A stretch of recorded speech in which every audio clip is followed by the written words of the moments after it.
Good morning, afternoon, everybody. First things first, I'm a dad first. This is just for fun, and I try to help and instruct other people. So you're probably going to hear my kid running around and stuff like that. Just disregard him, and we'll try to make this relatively short and painless. Today, I wanted to cover EDC, and I wanted to cover what is fundamental about EDC, in my opinion. First, my qualifications. Second, I'm not really qualified to give anybody advice. I'll tell you what my qualifications are, in my opinion, and you can decide for yourself. I've lived in a lot of foreign countries. I have EDC, knives, pew-pews, other things since I was old enough to carry them. I've had a pocket knife since the day I was 16. I've done a lot of what I would call very primitive living when I was living overseas. I lived in villages in Asia, and I've been to Cambodia and several other places. So I've kind of seen how these tools come into play every single day for people who actually live in the bush or have emergencies that are quite often, life-threatening. The fundamentals for me is that you have to understand what kind of carry you want.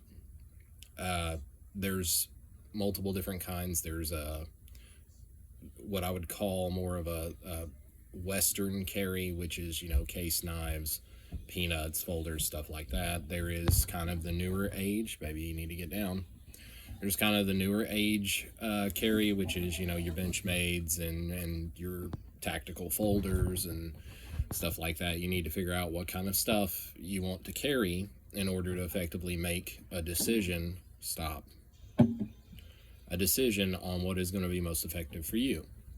So what's been most effective for me, and I've carried them all, what's been most effective for me is kind of a hybrid of all of them. You have your EDCers, which kind of carry a lot of gadgets. You have your people who actually use it, and they call it EDC, but they actually use it every day, and that's what I did for a long time. I've used pocket knives, flashlights, multi-tools, pew-pews, things like that on an everyday basis for the last probably 20 years. Those are my qualifications. So now that we've got those out of the way, now you can take my opinion for what it is, which is an opinion. It's an educated opinion, but it is still just an opinion. Let me go ahead and pull out some notes here. I wrote down some stuff so that I can keep it straight through, the toy noise. Your lifestyle is definitely going to dictate what kind of quality you need to. If you're outside quite often, you're exposed to salt water. That's going to most definitely change what you carry every day. You might shoot for a stainless steel versus a carbon steel. There's a difference between budget friendly and dedicated. There are a lot of people who are dedicated to EDC and they spend a lot of money. I've been there. I've been on the poor side. And not to insult anyone poor, most of my stuff that I carry now is extremely budget friendly because I've used it over the years and I learned what breaks and I've learned what's important and I learned where the quality matters and where the quality essentially doesn't. Just having the tool by itself, a pry bar, for example. Having anything flat, being able to pry instead of using your knife, really the quality does not matter too much as long as it does exactly what it was meant to do, which is to pry, correct? You're going to want to buy decent, but you're going to want to buy cheap if you're new to EDC. Don't go out and go spend, $150 on a pocket knife. It's much better for you, in my opinion, and probably in the opinion of most other people who do this for a living, or do it every single day. They're going to tell you buy cheap, figure out what works for you, and then invest your money into something. Because you might end up spending, $200-300 on a kit, deciding that you're really not into wearing a multi-tool every day and it really doesn't justify pocket space. So the thing to do would be start simple, and usually what I recommend to people is a pocket knife, some sort of multi-tool, and a flashlight. Those three things will get you through 90% of the problems you have every day without having to go into your bag or having to go into your truck or anything like that. But always buy decent, but buy it cheap.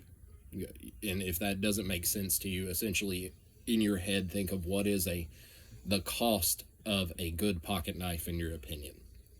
Now, that might not necessarily reflect it. Things have gone up. But you'll get a general idea of about what you should spend on a pocket knife. This is a very difficult question that I've seen a lot of EDCers try to answer, and usually their answer is very vague. The best thing for me to say is this: it really depends on your lifestyle and what you're doing. A lot of people are not going to get any real use out of the super stills or anything like that unless they are in an environment that requires a super still. So if you are a diver and you need super stills because you're constantly exposed to salt water, you're going to get a great benefit versus carbon steel.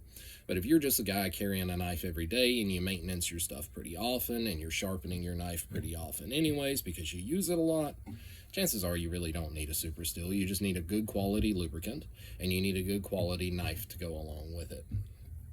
Flashlights I recommend to everybody. Yes, your phone does have a dedicated flashlight, but you have to think of an emergency scenario. You might have your phone, but the person next to you might not have their phone. And being able to have a dedicated flashlight that you can give someone so that they can hold it for you or they can help you, it beats the hell out of a flashlight on your phone. And I can attest to that working on vehicles at 9-10 o'clock at night on the side of the road.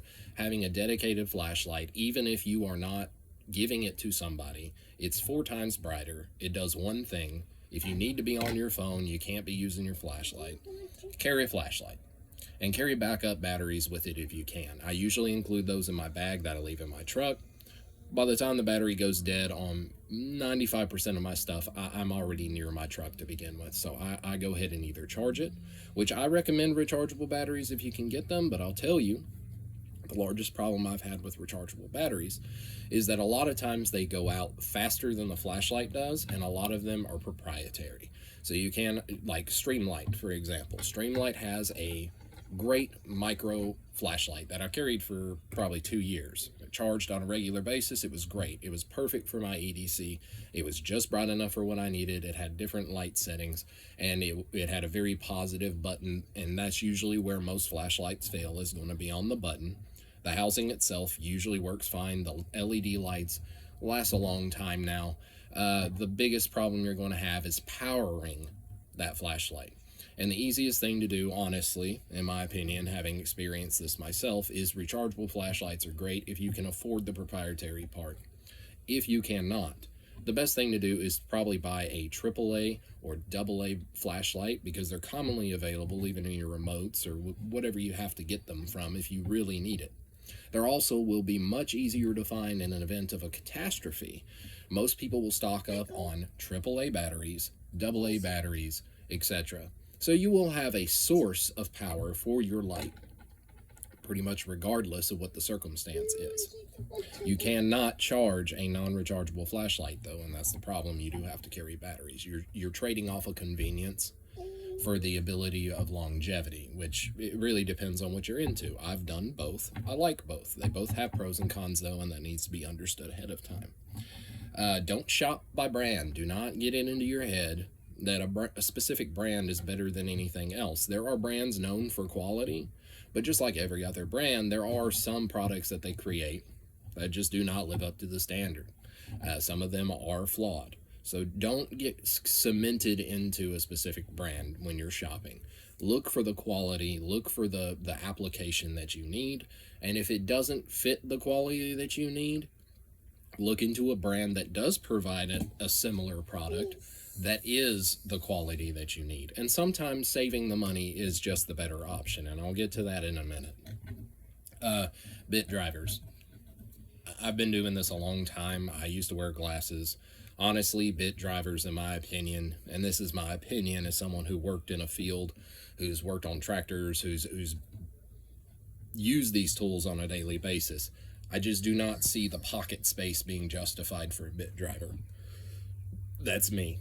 I would much rather carry a multi-tool. And I know that a lot of pry bars right now, they have an attachment that will allow them to do bit driving, but you still have to bring the bits with you, and you're taking up more space in your pocket. Some multi-tools also have a bit driver with them, but again, you have to carry the bits with you.